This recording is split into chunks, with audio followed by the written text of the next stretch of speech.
बातमी गोरेगावची आहे। गोरेगावमधील ड्रग्ज प्रकरण आणि या प्रकरणी मृत विद्यार्थ्यांचा 25 जणांचा ग्रुप पार्टी सहभागी होता अशी माहिती आहे।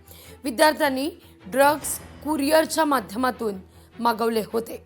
इव्हेंट करता आठवड्यापूर्वीच हे ड्रग्ज मागवण्यात आले होते अशी ही अपडेट समोर येते।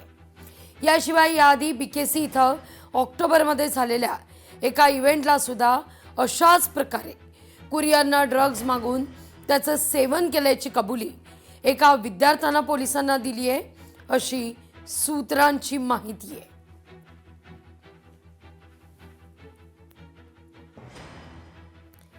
या सगळ्याविषयी अधिक माहिती घेण्याकरता थेट जाऊया आपल्या प्रतिनिधी मीनाक्षी म्हात्रे यांच्याकडे।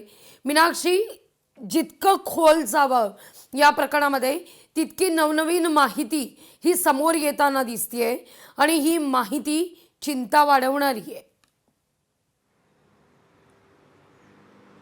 निश्चितच लागवी, कारण 11 एप्रिलला आपण पाहतोय शनिवारी ही संपूर्ण घटना घडलेली आहे। गोरेगावच्या नेस्को सेंटरमध्ये एक म्युझिक कॉन्सर्ट होता आणि त्याच दरम्यान 25 जणांचा एक विद्यार्थ्यांचा ग्रुप त्या ठिकाणी या इव्हेंटला गेला होता आणि त्याच ठिकाणी हे ड्रग्जचं सेवन जे आहे ते करण्यात आलं होतं। मात्र ओव्हरडोस झाल्यामुळे 2 विद्यार्थ्यांचा यामध्ये मृत्यू झालेला आहे, तर काही जणांवरती उपचार देखील आता सध्या सुरू आहेत।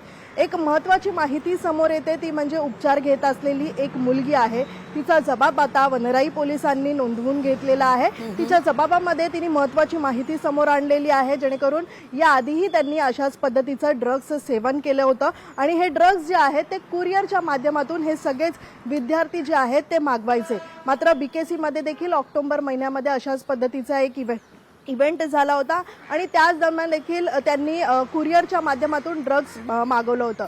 सध्या जर आपण पाहिलं तर अशा पद्धतीच्या या गुन्ह्यामध्ये आतापर्यंत 6 जणांना जरी अटक केली असली तरी मात्र मुख्य ज्यांनी ड्रग्ज पुरवलेले आहेत, ड्रग्जचा हा साठा नेमका कुठून आला होता याचा तपास सध्या पोलीस घेत आहेत आणि यासाठी पोलिसांनी 6 टीम्स ज्या आहेत त्या तयार केलेल्या आहेत। खरं तर 6 पोलिसांच्या पथकाच्या माध्यमातून वेगवेगळ्या अँगलनी हा सगळा तपास केला जात आहे।